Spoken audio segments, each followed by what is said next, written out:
Welcome everyone to the Ford Hall Forum at Suffolk University. I'm Jennifer Bernardi, your executive director here for the forum, where the speakers and the audience get to exercise their freedom of speech. And I want to thank you all for joining us at Haiti and Aid Effectiveness.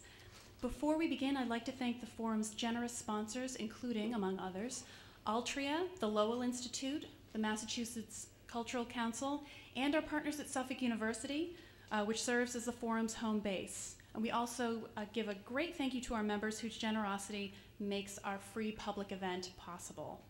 I am pleased to introduce to you our moderator for today's discussion, Mr. William Dorsina. William Dorsina is a Ford Hall Forum board member and the president and CEO of Cena Maven, a public relations and marketing firm. His professional experience includes managing signature sports sponsorships for John Hancock and directing the outreach efforts to businesses and residents on behalf of the nonpartisan host committee of the Democratic National Convention in Boston of 2004. A decade ago, Dorsina founded the Boston Haitian Reporter newspaper, which stands as New England's leading source for news about the region's growing Haitian American communities. Dorsina led its expansion to 24 states in just 2 years. He holds a BS degree in marketing from Boston College and an MBA in global entrepreneurship from Babson College. Please welcome with me, William Dorsina.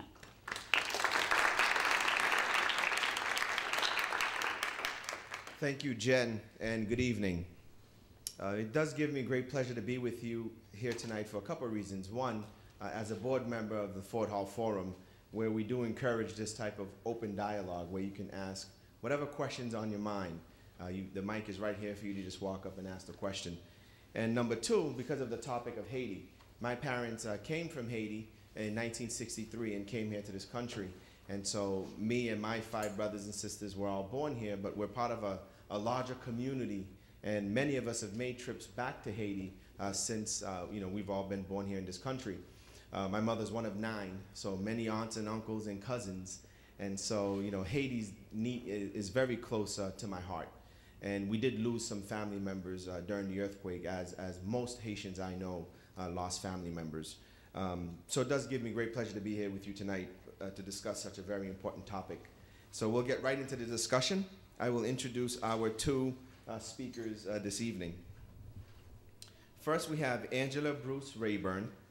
Angela Bruce Rayburn is Oxfam America's Senior Policy Advisor for Humanitarian Response to Haiti. Prior to Oxfam, she was the CEO and president of Junior Achievement of Sacramento, Inc., and a Congressional Black Caucus Fellow in the Office of Representative Carolyn Cheeks Kilpatrick. Angela is a 2-time Rotary International Award winner and an ambassadorial scholar at the Catholic University of Leuven in Belgium and a Peace Fellow at the University of Bradford in England. A native of Trinidad and Tobago, Bruce Rayburn holds 3 master's degrees in public administration, peace studies, and conflict resolution. Welcome, Angela.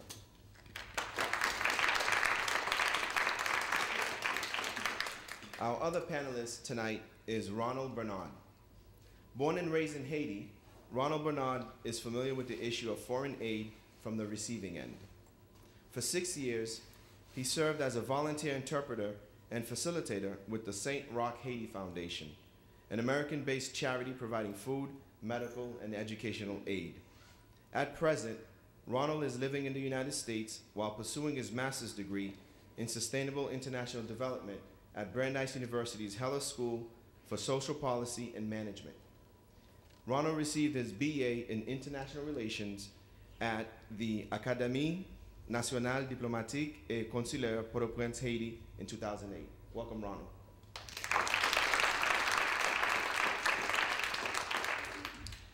So I do have a couple questions that I'll just start off by asking our esteemed panel, and we'll get into questions from the audience fairly shortly.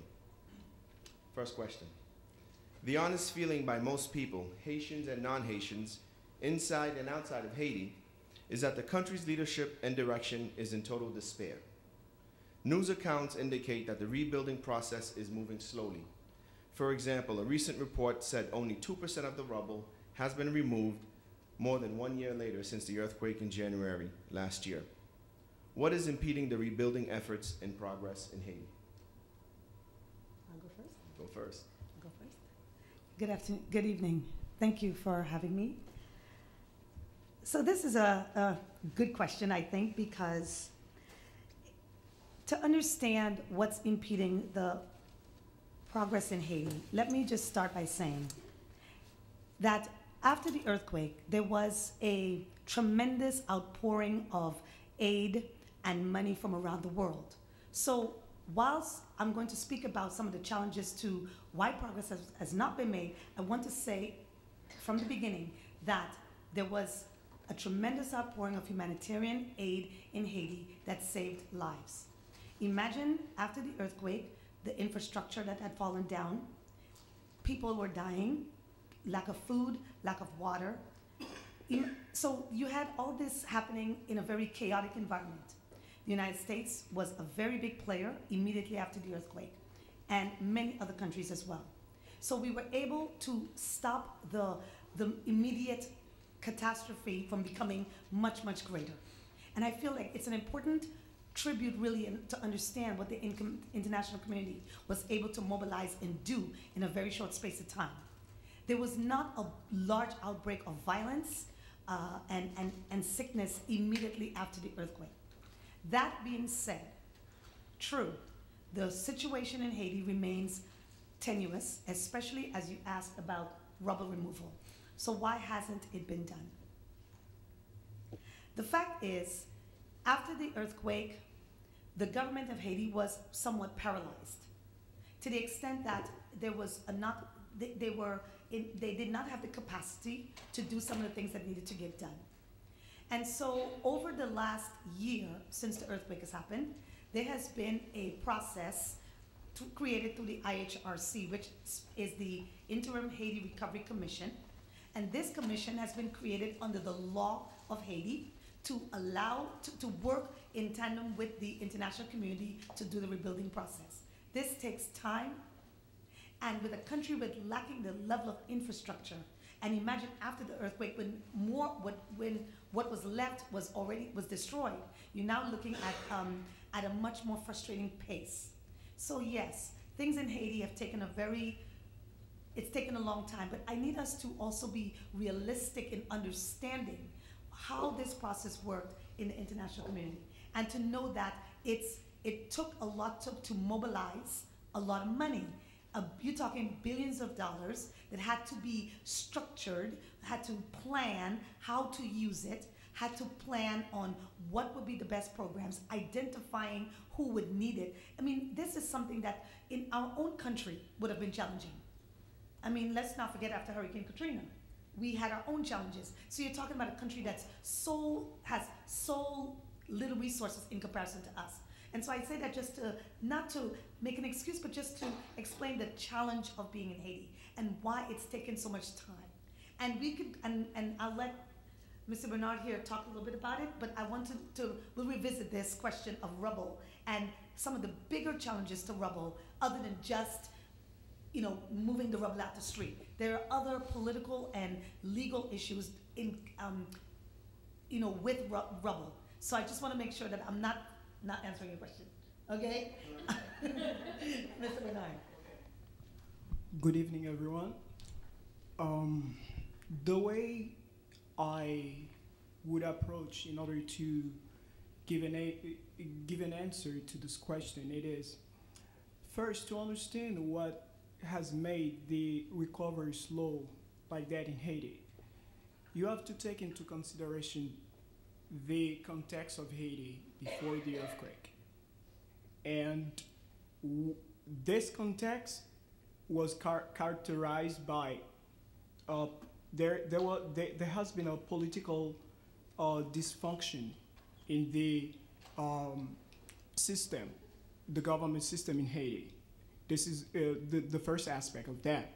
And the second aspect, as Angela mentioned, it is the government capacity, because aid before the earthquake, Haiti has been receiving aid from the international community, and so far it hasn't really been met the needs of the people in Haiti in order to make a real change.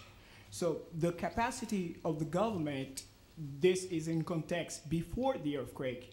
And also, because of the corruption, I have to say, in the system, there was a lack of confidence between the population and the government. This situation is still exists after the earthquake. So could you imagine all the money that has been gathered, the international community mobilized, and those things, they kind of making it slow in order to make the process to go to help people really in need, to meet the real need of people. This situation has made the process really, really slow. And there is another part of it, which is the international community in terms of the NGOs who go down to Haiti. There is a lack of coordination in the work. How do they coordinate the work in order this aid could be really allocated the way that the population, which is suffering of like the situation, it's really chaotic, of like the lack of water, they need they need food, they need all they don't have home to stay, like everything collapsed. So this aid, it's how those donors, those NGOs, they work in order to make it efficient to help those people. So these are all of these things that should be taken into consideration to give you a better understanding of why the process has been really slow. Because the government, it seems apart, has been not really involved, engaged the way it should be engaged in the process. Because if you're talking about a way that should be sustainable for the development in Haiti, in terms of recovery and the future of Haiti, it's not the international community going to be stay all the time in Haiti. No, it is the Haitian people. So it is how this aid can be, you know, can be really.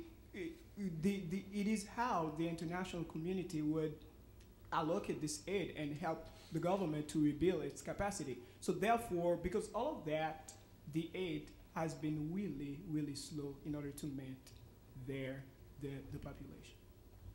So let me ask you to follow up on that. Do you find that in the communities and the conversations that you have, that it's acceptable that the pace, the slowness of the pace, you're looking at a tragedy that happened over 16 months ago, or January of last year, and while you can plan forever, right, you can organize and plan, we could sit in this room and plan for the next 3 years, the lives of the people are still not improving. So in the circles that you move in, do you find that the general attitude is, or feeling is that, well, it's Haiti, it takes time, or is there a sense of urgency?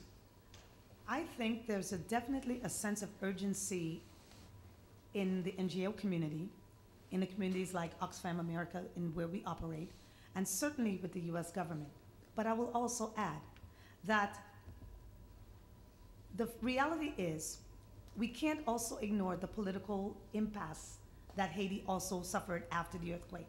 So imagine we're in a country where there was an earthquake, followed by a hurricane, followed by cholera, followed by political instability.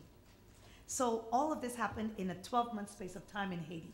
So the political impasse has a direct impact on your question, because the political impasse that occurred in November after the election meant that now we were in a situation where the government is at, there is the government that he spoke about that has not been working, and now you're looking at electing someone new, and that creates some new political instability.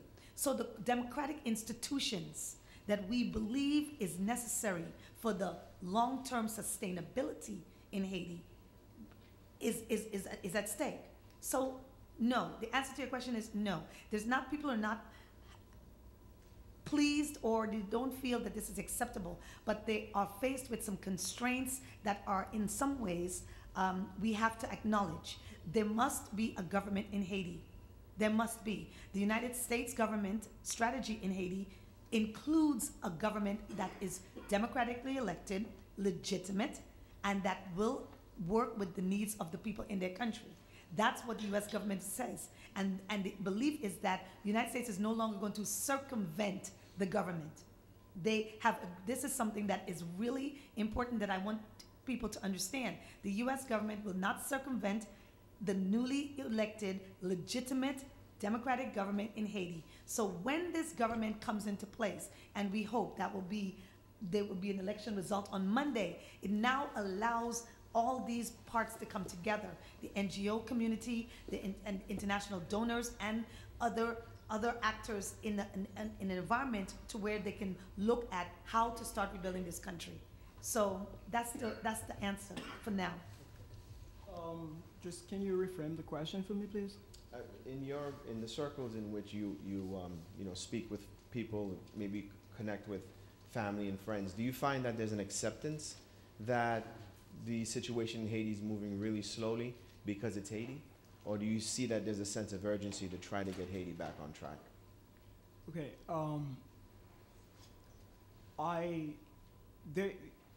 From what I understand, and from my, it's moving slowly. This is number one, I can say. Number one, and there is an urgency. This is what you said, right?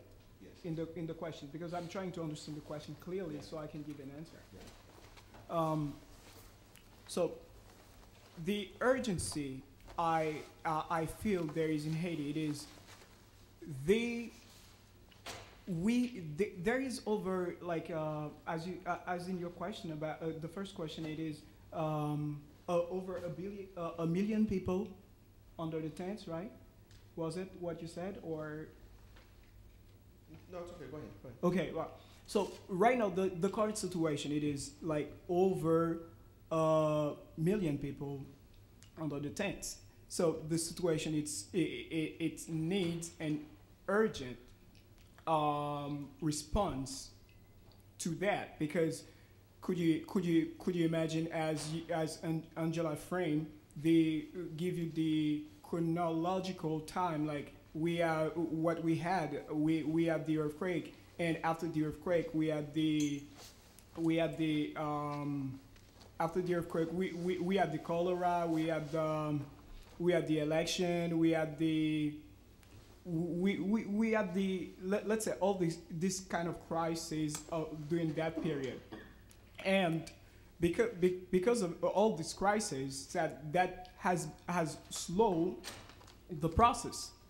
But those people, those million people who are under the tents, the situation, it's really, really urgent, because cholera, from what I understand, it is the situation, it's really relevant to, let's say, to increase the outbreak of the cholera in Haiti, because the sanitation condition, those people, they don't have the water, not really adequate access to water. So there is a need, there is an urgent at this point, because if I say only slow and no urgent, those people, we can expect the cholera, even if we have a reduction in the cholera now, but that at any time could increase. So this is how I understand it, and I believe there is an urgency for that. I just want to add one fact that I think is important. In the cholera outbreak, this is important to know that it was not anywhere near the earthquake zone, the crisis, the camps.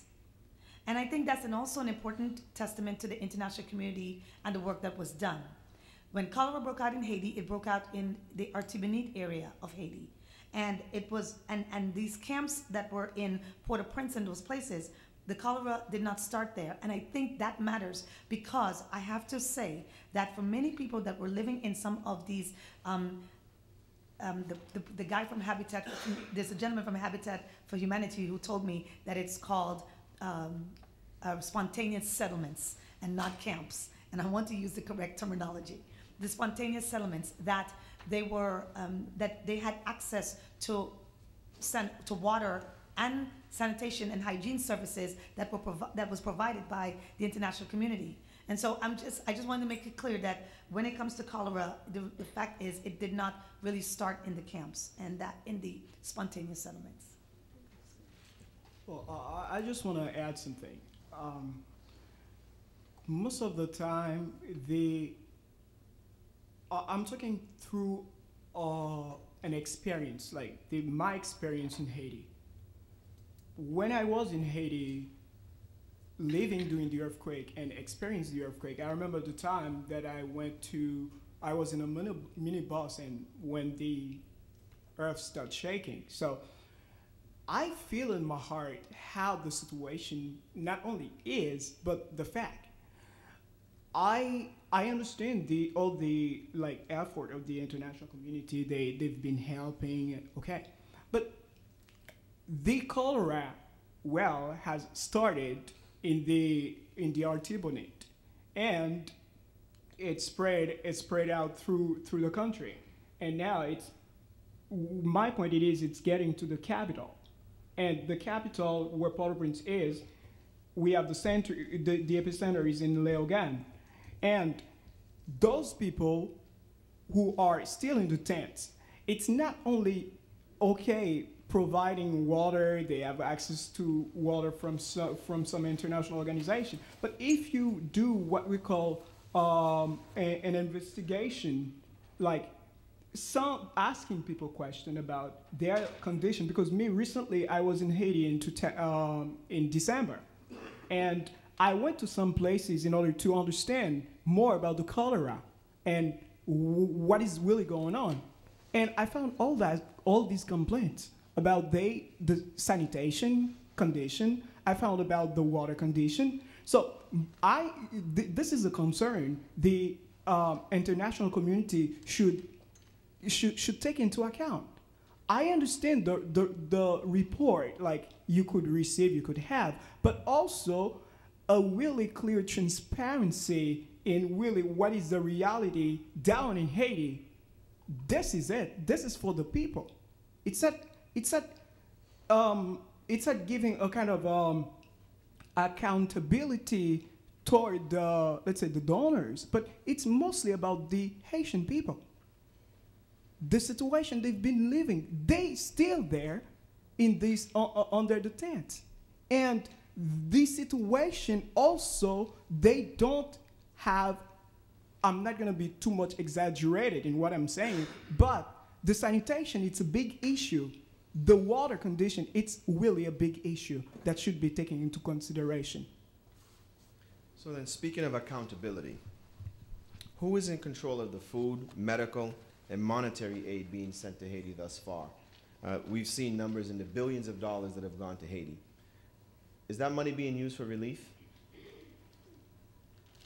Go ahead. I thought these ladies first. It's not a problem. It could be. We could change it around. Okay. In terms of the accountability, I'm